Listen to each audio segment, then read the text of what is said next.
Comics here with another. I guess we could call this a spoiler rant. We're gonna talk about yeah. If you haven't seen the movie yet, you probably don't want to continue watching. Although maybe you do. We're talking Bird Box. This movie debuted on Netflix. I want to say sometime in December. Had over 40 something million streams already. People had watched it, and it's an incredible film. I'm here with Nelly. He was with me last time in the last video where we talked about Sonic and Pikachu, our impressions. So Nelly, you want to give our little audience an intro? Yeah, so guys, thank you for having me back again, Gilly. Yeah. Glad to be here.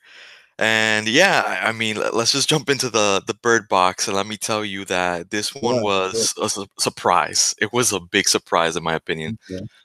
How Wait, how did you hear about this one? Just out of curiosity. okay, so out of curiosity, just since we'll just preface with our introduction to Bird Box, I kind of just saw the little, I want to say the thumbnail on Netflix, and I'm like, okay, Bird Box. It just seemed interesting because you see a woman blindfolded, and then it's some kind of post-apocalyptic thing with suicide. I'm like, okay, add to list. I just added it right to the list. But I haven't watched it until you had seen it, and you said, hey, you got to check this out. And I figured, okay, it'd be something good we can talk about. So how did you come across Bird Box? So I was actually on YouTube, and when you go to the homepage, there's a banner ad at the very top. And it was Bird Box, and I usually don't click on that, but something caught my attention. I don't know if it was the blindfolds. I don't know what it was, but I clicked on it, and then I started hearing and seeing the ad. And I'm a sucker for the dystopia, end of the world type of thing. And at that moment, it's like when I saw it was Netflix, I was like, hell no. I jumped right in there, and I saw it right then and there. Seriously? Yeah, the same day it was released. Dude, did it release on a Friday? I can't remember. It was a couple of weeks ago. I can't remember which Oh, day specifically. yeah. So wow, dude. Okay. Now I'm a sucker also for dystopian landscapes, post-apocalyptic futures, that kind of end of the world scenarios. That's my bread and butter. For those who don't know, I do write comics. I'm a freshie coming into the scene. But one of my projects that I started with was Under the Flesh, and it was a web comic. And the premise is I play on the zombie tropes, like something's going on, but there's a force there that makes makes the men, so to speak, get savage or whatnot. So there's something there that I've always admired with end of the world scenarios. So for me, Bird Box, it tapped into what I always loved in a horror genre, especially when it comes to end of the world scenarios. My thing though is I'm not sure if you're familiar, Nelly, with A Quiet Place. That's also a horror movie. Have you heard of it? That one doesn't ring a bell. Are you serious? I have not seen that one. Dude, do me a favor. It's not on Netflix. You're gonna have to Google search this one. But A Quiet Place, it came out, I want to say last year. And it features John Krasinski. He's from The Office.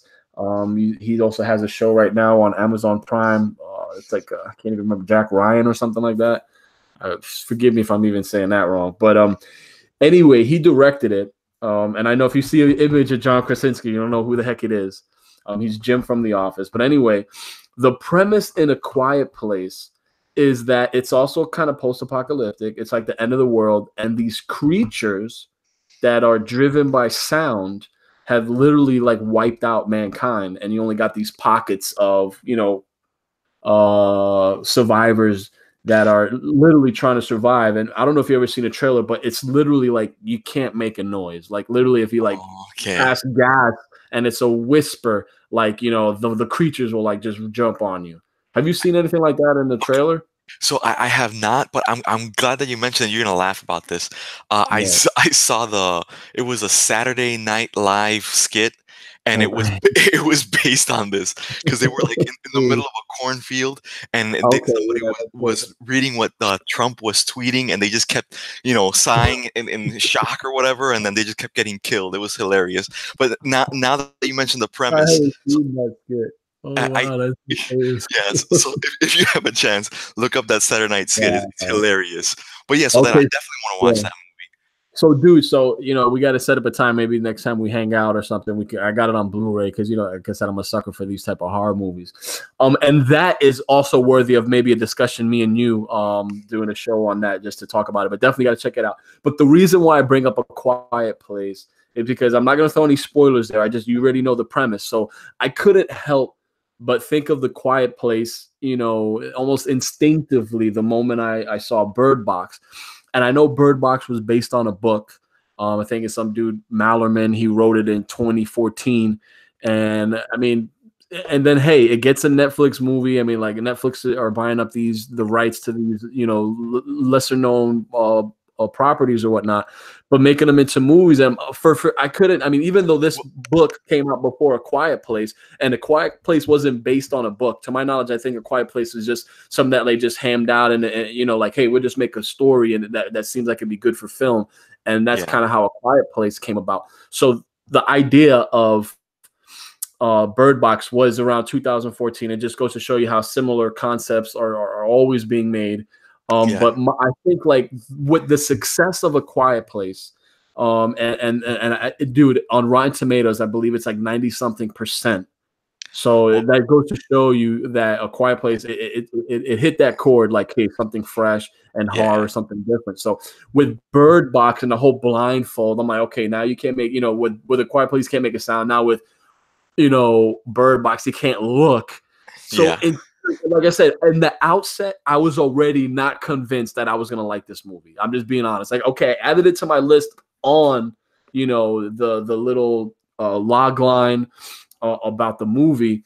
I guess you could say the elevator pitch that Netflix puts out, and it got my attention. Is on the list, but I wasn't in a rush to watch it yeah, until you said, "Hey, check it out." So I'm like, okay, you kind of kickstarted me to watch it right away.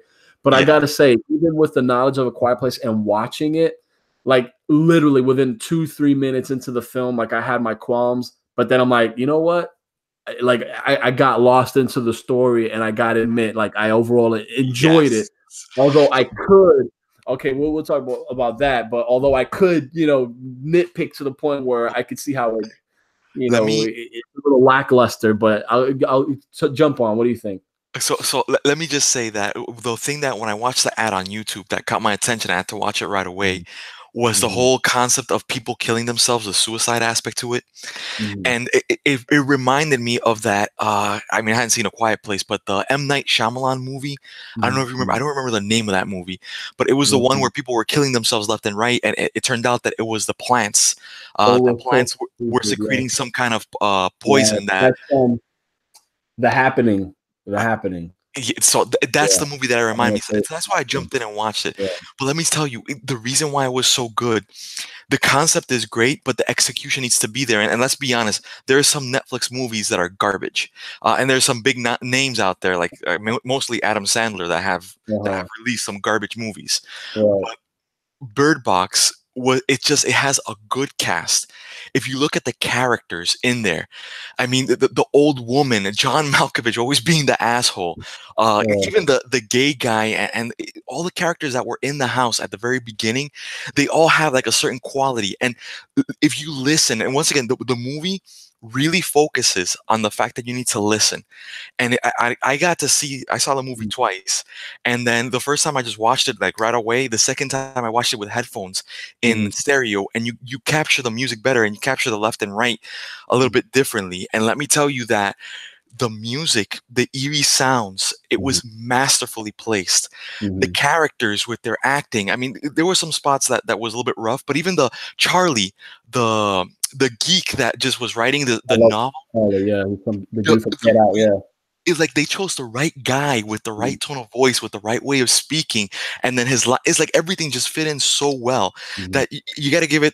to the cast. You got to give it to the director for doing the way that they did the movie was just masterfully Yeah. done. And that's why I want to give it a perfect score. It's not perfect. It has its flaws as No, well. don't even do that. Don't even. But I will with you on for that. me, Okay. it's a solid 8 out of 10. I can tell you that. I'll give you. Okay, I'll be a little generous. I could go with 8 out of 10. I could say like maybe a 7.5 out of 10 because that's me nitpicking. Or even I could even. I won't. I will say. Like, you know what? Let's say a solid 8 out of 10. I can do that. And first of all, I agree with the characters. I definitely think they were diverse enough in that you had a little bit of everything. You had like you said, Malkovich as the asshole. You had the old lady. You had Mallory, who was, kind of introverted in the beginning, an artist, and then she's kind of forced into a space with a bunch of people, and she has to engage them and interact with them. So that was interesting. Let me tell you, the pregnancy touch was nice. It had an extra layer of desperation. Exactly. That's also was well done. I admired Tom's character. He was the Iraq War veteran, and Yeah. I felt his story was interesting. With the acting, I'm not gonna argue with you that it wasn't so rough in some parts. Yes, it was, but for the most part, I want to say it was phenomenally sound. Like I feel like each person, they brought something. And Sandra Bullock, there was a moment where, I mean, in her explaining about her sister and how she's recalling how the sister just jumped in front of the truck or whatnot, like how like she doesn't do that. That's something that she wouldn't do that. And like you seeing her like break down in tears with red eyes. I'm like, okay, that's some good acting, at least for me. I thought that was solid. It was a solid enough where I was able to get lost into it. And I was able to take my nuances of The Quiet Place. I was able to separate it and I was able to digest this as its own piece. And with that being said, there were some elements that for me, I feel are ridiculously far-fetched. But because I'm a sucker for horror, because I'm a sucker for this type of movie and the supernatural element, sprinkled along the suicidal tendencies, for me is what put it in hyperdrive, where I thought it's something fresh. So for the movie, you can give it an 8 out of 10. For freshness, like you said, the happening had been done. You don't know what's causing it, and when you find out it's the plants, it's almost silly. And the concept of people committing suicide with no precursor, or with no inkling as to what drives them to suicide, makes for a compelling narrative. Because as a human being, we're mystified when we hear about people doing something crazy. Someone commits suicide, someone shoots someone and jumps over the bridge or whatever. Like we're driven by what would cause someone to that desperation. What would cause? Why are they that on that down of their luck where they got to do this or whatnot? But when you have an end of the world scenario that's driven by suicide and there's nothing viral or something that's linking you to do that, it's engaging. Yeah. Well, let me clarify a little bit on The Happening, because when I saw that movie back in the day, can't even remember what year it was.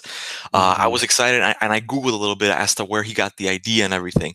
And it's actually scientifically known that there are certain plants that make small insects and mostly insects, just go crazy and kill themselves.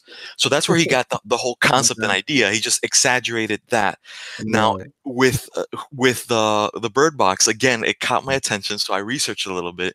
And the concept, they were leaning more towards something extraterrestrial, but and I'm glad I found this article. I don't know which article I found it, but it's if you Google it, you'll find an article that they found the whole alien concept, and they tried to do a couple of scenes actually showing the creature that was causing all this. They found it laughable. So in the end, there's no way that they're going to put it in there. And I had to agree with them. It was just better to just leave it up in the air and keep you guessing. All right. So with that being said, I saw the movie with headphones on, and I'm not going to lie. Okay.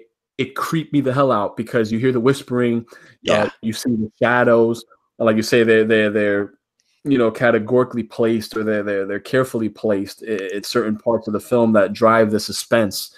For me in particular, two spots that creeped me out was and you call this the gay guy, the gay Asian guy. This was BD Wong. He's I don't know if you remember him from Jurassic Park. He's a scientist. Yes, He yes, talks about, hey, we genetically engineered the dinosaurs that way, and where they're all female or whatever. And then you have Jeff Goldblum saying life finds a way. For me, I love that. It's just classic. That's just, for me, that's almost Bible scripture. Like, hey, life finds a way. But anyway, I'm getting sidetracked. But the scene where his reasoning sounded plausible. It's like, hey, there's a filter. We can maybe see through the camera, and it's like a filter. We won't, get hit with the suicidal, effect or whatnot. And he's there tied up because, of course, if it backfires, he won't hurt anyone else. But the fact that he's looking at the video, and he's like, come on, the video. And then all of a sudden you see a shadow in the video with the wind blowing, the whispering, and all of a sudden the camera pans down below the laptop and you see it revealing his eyes, and they just get that I want to call them the Cthulhu eyes. They get like the and he just goes nuts. For me, that raised my freaking hairs. I thought that was a well done scene because it shows me, okay, this is something, and I agree that if you could see the creature, it would lose. Like, it has to be done in a way where for this particular movie, like it would kill it if you see, I guess, this one creature doing everything. No, I like the fact that it's creatures, and I like the demonic, I guess, links that they kind of sprinkle through the movie. How they say, like, even Christianity has this, even the Celtic culture has, Charlie's folklore.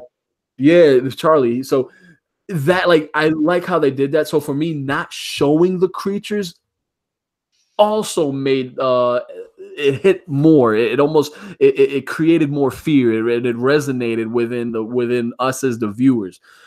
Especially that scene where they're trying to drive to the supermarket and they're hold up, they don't want to move, and you got the camera, or it's like the sensors are detecting movement, and it's like, and it's all around the car, and it sounds loud, the whistling. It's almost like, right, like I felt like, and then Charlie wanted to just bolt out of there, like, no, stay still. Like, for me, like it added more terror when you don't see anything. Because your mind is playing all these tricks. It's almost like you're visualizing, like, maybe a horde of shadows outside the car. You don't see it, and it's creepy.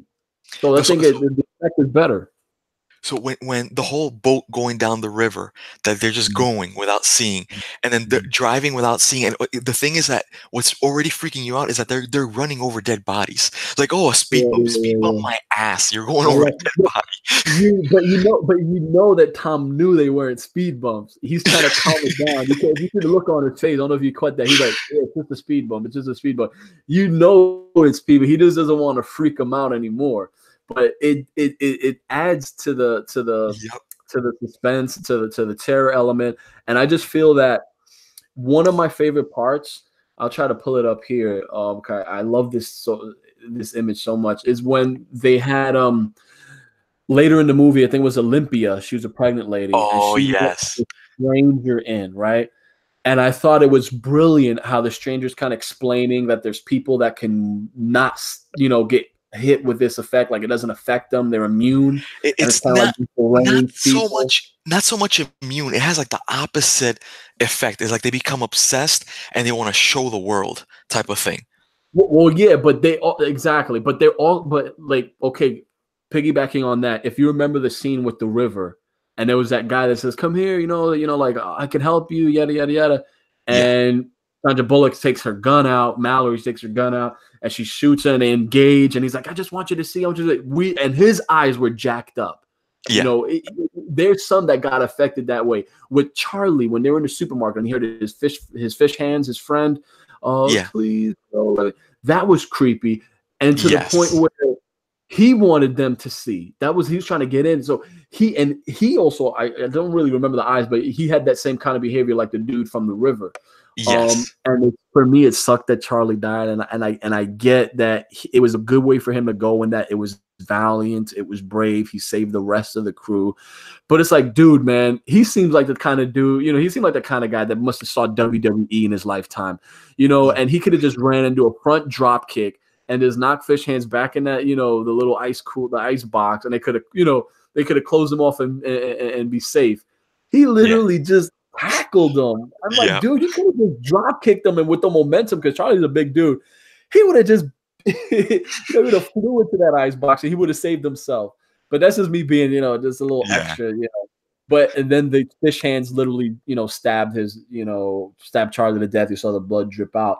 Yeah. So they had that effect where they want others to see. But I don't know if you remember towards the end of the film where you had the dusted BMWs driving around just looking for people, and how they kind of Yes. caught Tom, and Tom was able to save them. I love that part. But their eyes were normal. You feel me? There was something about their eyes, and here's the thing: if you go back to Gary's part is kind of scary because Gary arrived, and he's lying the whole time. He's kind of telling his story because he is telling his story, but at the same time he's lying because he's infected already, and he's just looking for an opening to show all these people, and to share, the whatever he saw. But the birds kept him at bay. He kept the distance from the birds. I wonder, and this is the part that's very freaky. You realize that they both got into labor at exactly the same time. Yeah, I So thought that was interesting. that's something that was left unexplained. I mean, I know there's this whole thing about moon and the moon moving water and affecting women to go into pregnancy, but that was in the middle of the day. Does this guy have powers? Are the creatures moving that? That's something that was like a little bit tossed up in there. But other than that, like he waited for that opportune moment where everybody was like on their own way, and then that's when he broke out and his eyes came out. So eyes. That's the whole thing. Like if you look at his eyes when he first arrived to when he took his moment and started killing everybody, they're different. They're different. And the birds, they were never easy around him, but because he was distant, like they just moved a little bit. And obviously when he got close, they were going all nuts. Yeah. So now here's like a theory. You can say that there's two types of, I guess, people infected by as far as they're not immune, I guess you don't want to say that, but you have the ones that it's obvious within their eyes, like it's their bloodshot, their Cthulhu, and they're like, we want you to see. But then you have those like Gary and like the thieves, that group at the end, that you saw their eyes. They look creepy as hell. Like that one dude that squinty eyes, like they all look kind of, they look off. They're that, like, the casting was well done for these particular people, but you didn't see the Cthulhu eyes right there. You get what I'm saying? With Gary, you didn't see it, like you said, but it came out when he, was driven to bloodlust, to expose, or catch the group in their weakness. So you can argue that maybe he's one that's, I don't know, an overseer or something, or like, as far as he wasn't affected, but he was affected. So it's like he's like a spy in the midst. So I thought that was good. The dual pregnancies, I thought that was interesting. I mean, what are the odds that they're gonna get another pregnant woman? Like, okay, but it happens. You get what I'm saying? I'm not gonna kill the plot for that. I mean, it happens. Yeah, and it was early on. She was by herself. She had blindfolds. It was well done. I can let that go. The lunar phases, the lunar cycles, maybe initiating, the delivery or the childbirth. Okay, that could be a theory. Like, there's so much you don't see that, but like it's in the middle. It's in the day too. So again, that's something that it was like too opportunistic. But again, it could I could see it as something that I'm not gonna count it out. I mean, I don't know, maybe women's hormones or something, like I don't know. It's just something that it just happened, and the way they did it, it felt organic enough, or it felt like natural enough. Like, okay, she's already in labor, and then Mallory's getting in the water and whatnot, and then her water breaks. So I'm like, okay, there's something going on there. So okay, I can live with that. Gary did hurt the freaking group, and I love Malkovich's character Douglas.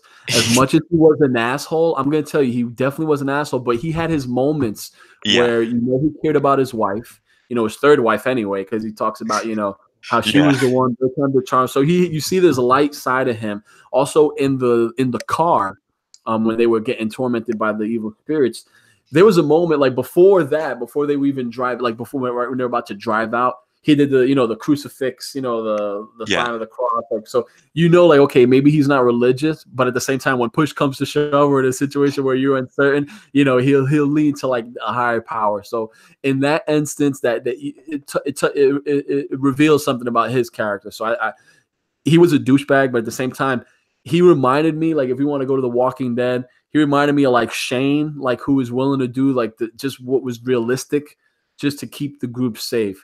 Now I get Olympia, she kind of came in the same way, but they kind of let her in. It was early on in the movie. But after this group been together for a while, and they kind of Yeah. she kind of let Gary in, I could understand Douglas's, outrage. Why do you let him in? I could get that. I could feel that. They had already been to the supermarket, so they already knew better as well. Exactly, because of what happened with Fish Hands. So I see that working well, but at the same time, I like how they argued that with Olympia's character and being that, hey, I was outside before. I know that feeling of being, desperate and alone without hope. So she relented and let him in. So I like how they did that with the characterization and kind of, justified, why would Olympia do that? You get to say like her character makes sense to do that. So it was great in that sense.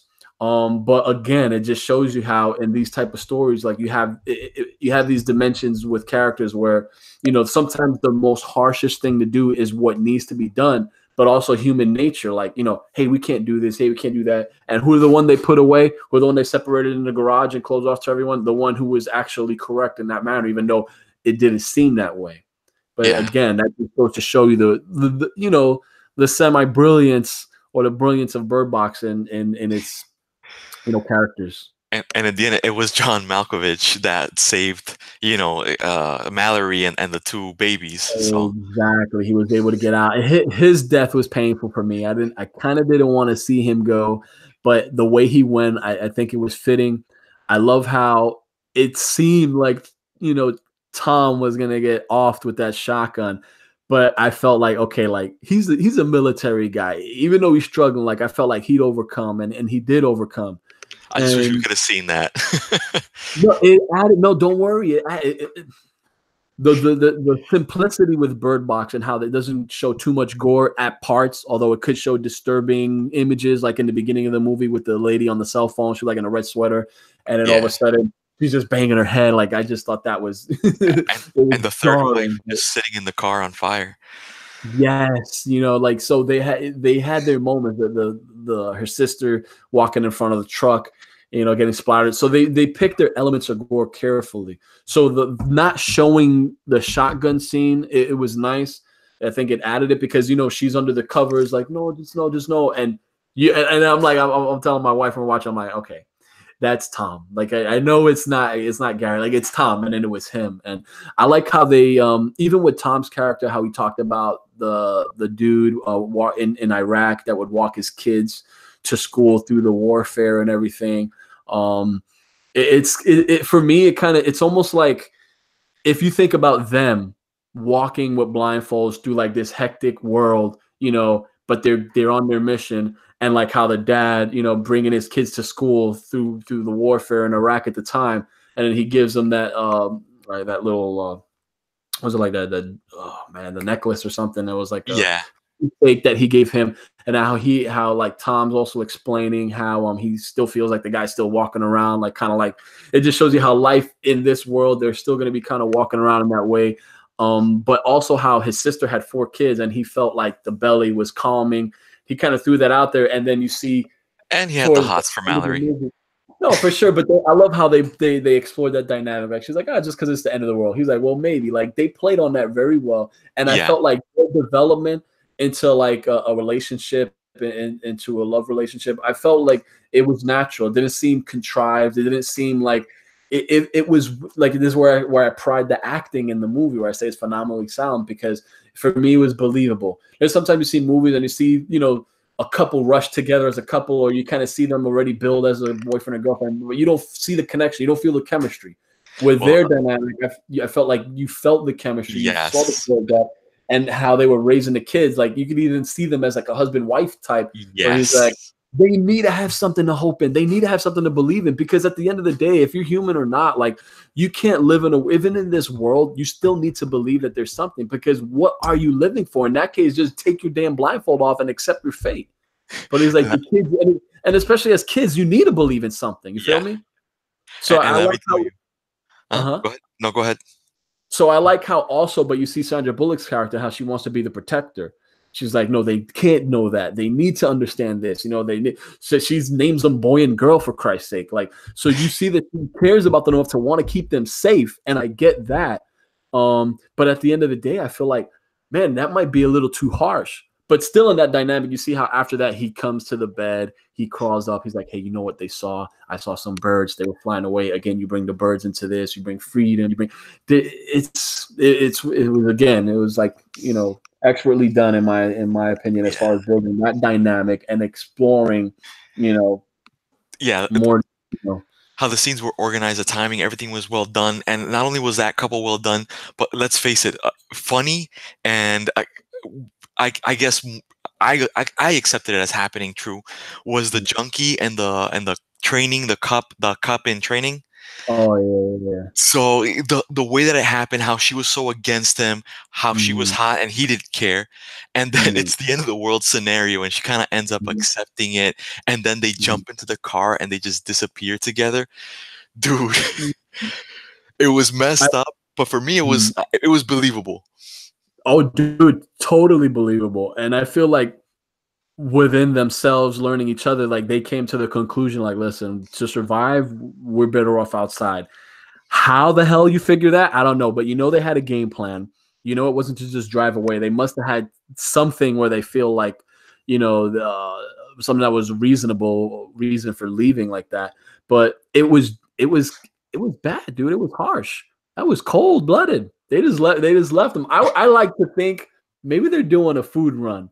You know, but like, nah, they ain't coming back. Like they weren't coming back because as the movie went on, like they weren't coming back. They camped out at the supermarket by themselves.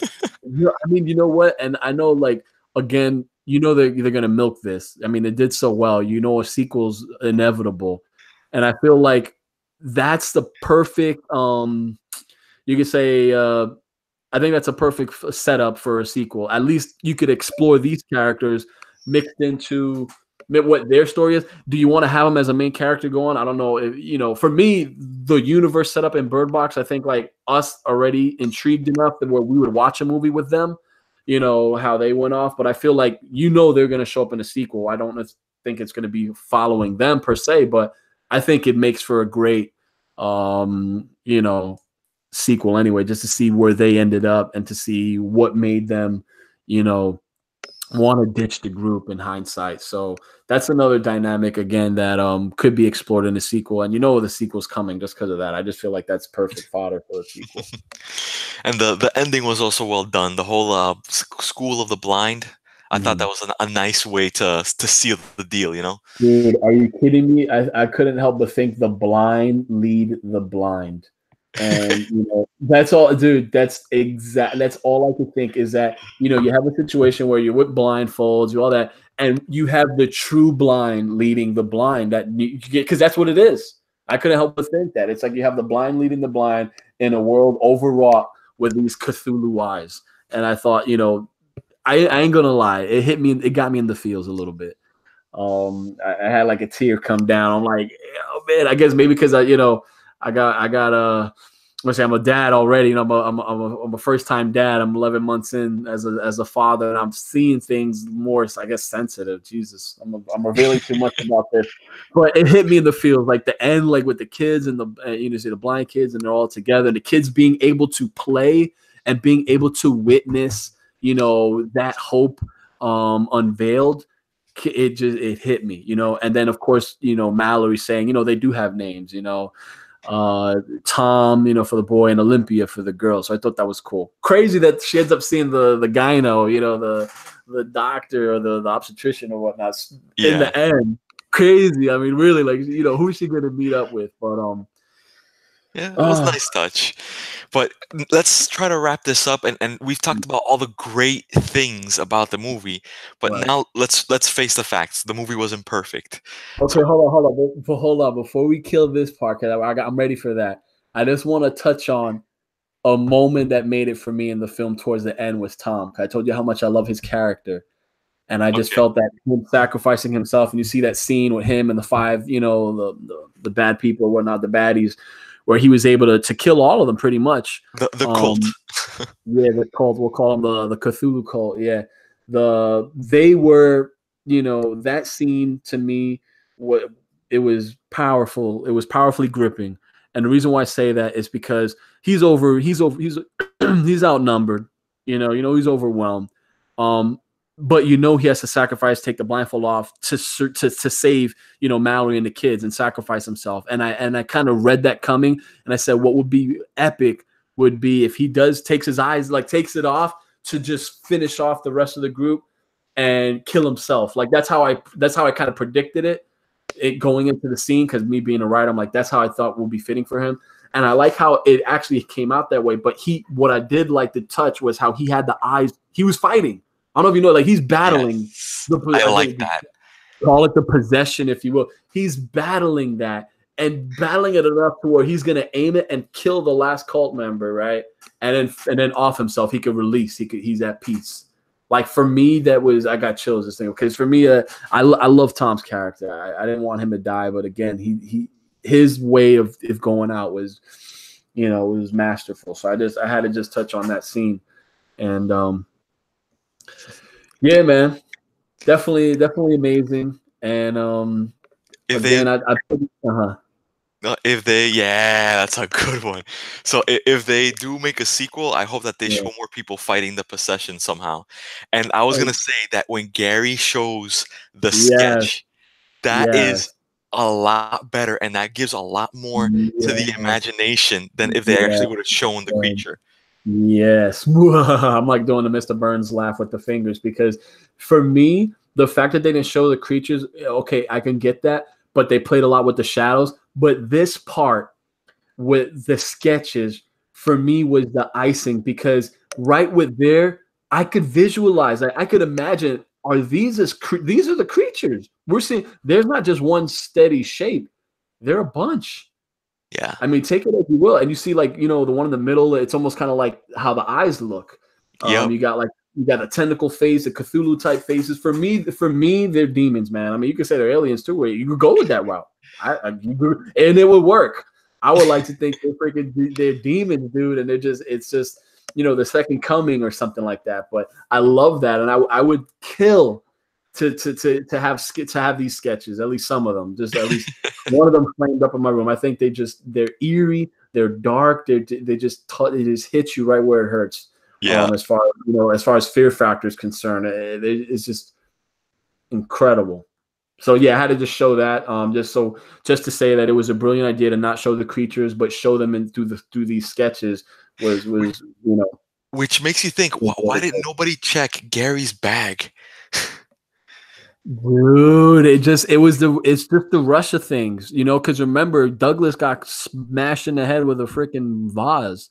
Yeah, the old lady. So and then all that, it was like, okay, now we're just, and then they went into kind of didn't they go into labor right at that moment? No, right? No. It was a different day. I think it was like the next day or something like that. Maybe the next day. So, but because overnight, I guess they put this guy Douglas in the garage. So, with all that commotion and Douglas getting knocked out, it's almost like you don't got time to check this dude's glass, his bag. But again, if they did that, here's the thing: what would make you do that, right? Like, if Douglas doesn't get smashed in the back of the head, and let's say you have a more reasonable, let's say it goes in Douglas' favor, like, hey, listen, we want to. Basically, they wanted to kick the dude out. Yeah. So if you have him in, he's dressed, he's not geared up, for the apocalypse. He had that one satchel with him, literally. So you could say, hey, what are you carrying, or what do you got? I don't know. Like, for me to kind of check someone's bag in that way, you got to justify it in a way where I see, like, why would they do that? Because they wanted to kick him out. So what is checking his bag gonna do? Yeah. Unless I can't find a way where they're like, yeah, let's check your bag, unless. I can't think of one, but you got so many theories. Let's talk about can we wrap this up? Let's just talk about the complaints or the things that took it away from us, that kind of showed that the Bird Box did have its flaws, right? Yeah, the thing that keeps popping up in my head the most is I'm a sucker for trying to keep it as real as possible, and this movie was very logical and kept everything well, tight knit. But the whole river thing, the part where they get to the rapids, let's face it, in the end, it's the cold season, and you're there with two other kids, and little kids. When they fall off the boat, for me, it's a hard time believing that they actually make it out. Mhm. I gotta admit the river scene is a tough one for me to swallow. I mean, I'm okay. Let's be for real. If you close your eyes and you try Mostly to the walk, rapid, but yeah, huh? mostly the rapids. But yeah, go continue.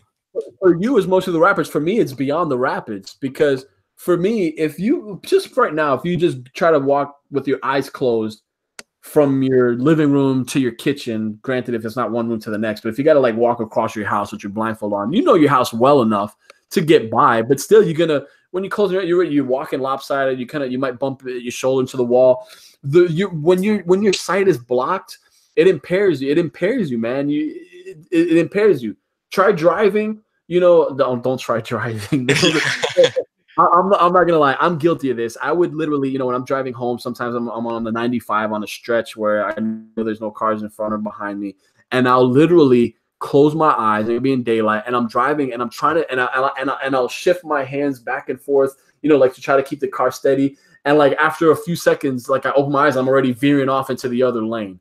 All our senses are kind of, once your vision is impaired, it impacts you, how you walk, it hits you hard. Yeah. So how the hell with a blindfold? Granted, you could see a little bit of light through it, but come on, man. You're on a river, wild river rapids with two kids. When everyone falls off, that's one thing. For me, that's unrealistic that you all get together. I get you got the bell, but you got crashing waves, man. You Yeah. can't see anything. You're not, let alone you're going to hear anything. It's going to be insane. Now, the fact that the girl made it to shore, okay, I could buy somehow she gets lucky and gets pushed to shore. But let's be real, you freaking topple over, in the middle of the damn river. Yeah. So, and they're kids. So I get it. For the movie, you got to let something slide. For me, that was far-fetched. The whole her telling the kids, stay here, and she's doing like some kind of quick supply run or something with this fishing line. She's tied over here, tied over there, walking who knows where into like this little shelter, medical shelter. It's like, come on, man. Like for me, that's far-fetched enough. You're in a freaking forest. This ain't your surroundings. I get the fish. It's like, man, they've been living like that for 5 years. So you kind of want to say maybe they're versed enough or she got trained enough to where the other senses kind of like, and that's what I wanted to say. And that's what enough still. So that's what I wanted to say. Like they had scenes with them teaching the kids, hitting the rocks, getting sensation, and then the whole thing about being on the boat in the river. That part I can kind of feel because the river, it does have a flow, and you are gonna go no matter what. Sometimes you'll hit the edges and whatnot, but I kind of see that a little bit more acceptable, believable. The whole fish line thing, I mean, it's been 5 years. They've been doing that for 5 years. So again, I kind of see them doing that and getting back and forth. That the part that bothered me about that. How much fish line do you have? I mean, it's not like fish line is something that is just like readily accessible in everyone's home. Well, I mean, unless it's been 5 years. We gotta accept that they prepared themselves somehow. Yeah, you could surmise that somehow they got to like a sporting goods store and they hacked up on fishing lines. So I get I guess you can that it's still for me kind of far fetched, but again you could spoon feed me that BS. I could deal with it. Yeah, and the little girl leaving the boat, that part bothered me. Yeah. Yes. Something about the whole thing. It's just, I mean, I guess it's not believable. It is believable, but at the same time, like if she's gonna start doing that's a disobedient child. That really lowers the chances of survivability. I don't know, that it just something about that just bothered me. But I guess that was okay. But here's the thing: you gotta understand, kids are kids. No matter, even though in the beginning of the movie, you do this. If I tell you this, don't look and this, then you got to listen to me or I'll hit you or whatever the heck. Like you see her with this rant, like you get it. Like it's kind of militaristic. She, disciplinarian. The kids kind of fear her to an extent, so I can see that. But still, kids are kids. What I would have liked to see is because I'm sure you're curious enough. Maybe I'm curious enough. We know the people are committing suicide. Are you saying children are committing suicide as well? I was curious about that. But here's the thing: this is the perfect platform where you can show her getting off. You could understand that Sandra Bullock, being as fearful as she is, doesn't want to expose the kids, so they'll always have the blindfold on. But I would have liked that scene where she goes out to save Mallory or look for Mallory, and you kind of feel like her blindfold comes off or is yanked off for whatever reason. Because let me tell you, these creatures, they kind of remind me of, if you've ever seen the TV show Lost. how it's like this mythical thing and you don't see what it is, but in the end it's like this black smoke. But in the beginning it starts out with like the wind and kind of like in that same way. But these creatures tackle this girl and her thing comes off, but you notice like she can be scared, right? See something and be scared, but it won't take her to the point of suicide. And I think it says something in how kids are innocent and how even that sense, like they wouldn't kill themselves. But at the same time, if you want to show that, hey, even kids are killing themselves, you could have hinted at that in the beginning of the movie with all the mayhem going on. So I felt like that's something that could have been explored in that moment and been justified, and it could show like, okay, the kids could look, but then again, as for plot, you know, that's like, okay, remember she didn't want them to look to get through the river, but then in that sense, if we understand that they can look, maybe they can guide them toward the river in that sense, and you can still have the mystique, or you could still have the, you know, the terror and how they need to get to the bird sanctuary, so to speak. But you can see how it's explained that the kids could actually look, because at the end they just get toppled over and still make it there magically. You feel me? So that's a hard pill to swallow. So I'd rather take that the kids, you find out that the kids could see this and not commit suicide, and have them kind of guide her through the river, even though if they still fall off, but she could still save them in that sense because they could see, they could swim a little bit, whatever. You could spoon feed me in that way. I might be looking too deep into that, but at the same time, this is a problem I have with the film where I felt that could be explored in a creative way, where it's just not, you know, we just fall off in the rapids and we magically end up all together. Come on, man. Another theory that just came to my head, like, what if like they were born in that world?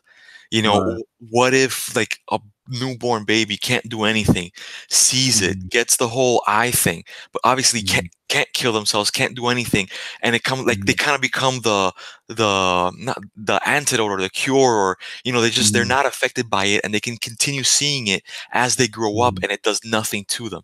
I don't know. It was just a theory that just popped up in my head. You can do so much with this, because at the same time, like if you even want to put like let's say like a theological, you know, backbone to this type of theory. Let's say if you have someone, you know, that, let's say, even if it's disposition, or even if it's will, let's say you have someone that's a strong character, they could see this and still not be overcome. Or let's say if you have a strong spiritual character, so to speak, like a church guy or a pastor or whatever, and he sees it, but like he's so strong in his face that he's not committing suicide. He's just that one wacko pastor guy that just doesn't get caught in that way. I mean, I'm saying you can go so much with this. You know, people with strong dispositions that they don't get affected, but it's affecting everyone. So even, you know, if you see Tom fighting it off to kill the last cult member, like it could be fought with. So there, you can do so much with this. That's why it's like they don't fully explain it. For me, another issue I had was in the beginning of the movie. Like, I get people are committing suicide. It's kind of frantic. It's crazy. But how do you theorize so quickly, like, we can't look, we can't look, we can't look? I mean, for me, in that space and how it's happening so fast and it's just crazy mayhem, like how they all pinpointed, hey, we got to close the windows, we got to close this. Like, I could see how it happened. For me, it happened a little too fast. I felt like you got to push the movie a bit, but it is a 2-hour-long movie. I felt like maybe you could spend another 2 minutes into how they're understanding that it's visually connected. Because I saw my mom. Okay, great, you know, but you know, like, but you still don't see anything. Like, we're not seeing the creatures as the viewers. We're not seeing. So it's like, how do you know it is something to be seen? So we're already taking that as what it is. Like, okay, and the movie geared towards that way, we could accept it. But for me, it kind of like they ham-fisted it so fast where I felt like, okay, it could have been maybe rationalized a little bit better. And it was Tom who was the one the first one to say close the windows and shared the stories about his. That's the thing. Tom is a military dude, you know, and he sees Sandra Bullock on the floor. Why does he pick her up out of everyone that's going crazy? I get it, it's part of the story, you know. They bring her in, but like the fact that, like, you know what I'm saying? Like, if he was military, or maybe he exposed to something and he kind of knew something. Hey, we or someone with a scientific background saying, hey, this is why I feel like it is visual. You know, again, this is me nitpicking, but I felt like that could have been done a little bit better, because, you know, your whole plot is revolved around you can't see something, and you're moving around and you can't see anything. So there's cracks in the window. I mean, you see shadows here and there. So I feel like there's a lot, like, just putting newspaper over a window keeps you safe. Like seriously, Yeah, you know pretty what I mean? much. Like if you're talking about dark creatures, you're talking about reflections, you're talking about like shadows being able to creep in through stuff. Like you get what I'm saying? Like really, a newspaper on a thing will keep you safe because so that's why I feel like I don't know. That's just Yeah, again my nitpick with it. and that's why I have to say the concept, what they did, they Mhm. executed it as best as they possibly could. And in my opinion, they did a hell of a job. But Mhm. they still have these like unanswered questions that, let's Mhm. face it, if they go and they try to answer this and make it a little bit more realistic, like make it actually like creatures that are walking in there, then why don't those creatures break down the windows? Why do they need the cult people in there? Mhm. There is this gap, and I guess it'll never be perfect, but with what they had, this initial movie was just so freaking well done. See, because my thing is like if it is shadows, right? Like you said, like, and if it's creatures, they can just physically break down the thing. But if it's shadows or something like, you know, when she was in the house, she was hearing whispers. You understand? So it's like you still have moments where like you could have developed scenes of uneasiness, of tension, where you're in the house, you think you're safe, but she's a little bit distant from the rest of the survivors to go to the bathroom or something, and like the windows, a lot more shadow play going on, a lot more whispering, and she got to go back to the group. So now there's safety in numbers, even though you can't see nothing. But if you got a lot of people around, like it could create, like the souls of human beings or something, like could create some kind of I guess filter or layer where they're not as susceptible as compared to if they're by themselves. Yeah. Because again, there's so much you can do with this, but at the same time, in giving me the universe that you're playing with, I'm trying to nitpick and I'm finding gaps where I feel like on Rotten Tomatoes, I don't think it got like a 90 something percent like A Quiet Place. But once you see A Quiet Place, I have major issues as far as realistic Yeah. plausibility, you can say. So whenever you get to watch that, that'll also be a good show. But for the most part, to just in a nutshell, the Bird Box does well in what it's revealing to us in the genre in which it's playing. You got like a supernatural post-apocalyptic thing going on. For the most part, it was well executed. You Yes. will have some plot holes, or you will have some moments where maybe the kids not being able to be suicidal, being witness to the eye. There's a lot you can do. So as far as the universe, you got something solid here. Moving forward into a sequel, maybe we can have some of these questions answered. Yep. But for the most part, Bird Box is a solid view. I'd recommend it. And after this spoiler rant, if you guys definitely if you get chime in with comments, I'll definitely get back and answer them. Yeah. Let us know what you think. Yeah, seriously, let us know in the comments. If you guys what you thought of Bird Box, if you maybe thought how we felt and that it was very well done, but there was some flaws there that could ruin the overall experience if you want to nitpick in that fashion. But let us know what you guys think. Nelly, it's been amazing. Again, these little movie talks or spoiler rants, we can call them, I think make for good content. I'd love to do a next one. I said we would try to do Game of Thrones, talk about the first episode or something like that. Game of Thrones is so deep that I think we might need to just watch the whole season again and then just talk about just season one in its own. Because you could go big on just episode one. That could be its own freaking 2 hour So talk. So, I'm gonna uh, do a quick last thing on the Bird Box. yeah, Shout yeah, out to yeah. Romania, where Romania apparently is where all the death and destruction started. Oh, So wow. Oh, curious yeah. why they mentioned that in the movie. Yeah, Russia too, right? In Europe is where Yeah. things first started. Yeah, But they so literally said it started in Romania. oh, But it started Romania. Okay. shout out to Romania. And on the Game of Thrones, let me tell you, we gotta get ready because we're down to 4 months, less than 4 months maybe. It's Hmm. the final season is right around the corner. Here's the thing: you have access to all the seasons. Yes, HBO Okay. Go. Okay, so you let me know when a realistic time frame for you is to at least maybe watch the first season and be like, hey, I can watch the first season by Friday or by I don't know, just giving you an example, in 2 weeks from now, and I'll watch it again because it's gonna be I will do that as my homework, and then we can refresh on where we're at and things we see in the first season leading into the end season if we're seeing any clues or whatnot, or we can just pick Well, apart that. you can already Um, start catching up because I'm on episode 3 of season 1. Okay, so definitely. As far as movies, though, movies are also more simplistic because you watch, you sit down at one viewing and you're good. So we'll definitely gotta figure out what's our next thing to talk about. So, I'll but look into A Quiet Place. yeah, we gotta do that. But Fireplace ain't on Netflix, so We'll that's the figure it thing. out. Yeah, I have it on Blu-ray. I probably gotta get it to you. But anyway, guys, if you were able to check this little, I guess, what do you call it, a live stream, YouTube stream anyway, if you weren't here live, but you guys check it out. We talked about Bird Box. Watch it while you're doing dishes. Watch it while you're driving to work or whatnot. Let us know what you think in the comments below. Gilly and Nelly here, Netflix talking spoiler rants with Bird Box. Thanks for checking us out. Subscribe if you like what we're talking about here, and hope to see you guys soon with our next feature. Nelly, as always, a pleasure. Thank you for having me, GiL. Awesome. We'll talk, buddy. Bye. All right. Bye-bye. And that will be the end of the show. Let me just see where I'm at, not in iMovie. So I could just end the broadcast. Here we go. Thank you, everybody. Stop and broadcast.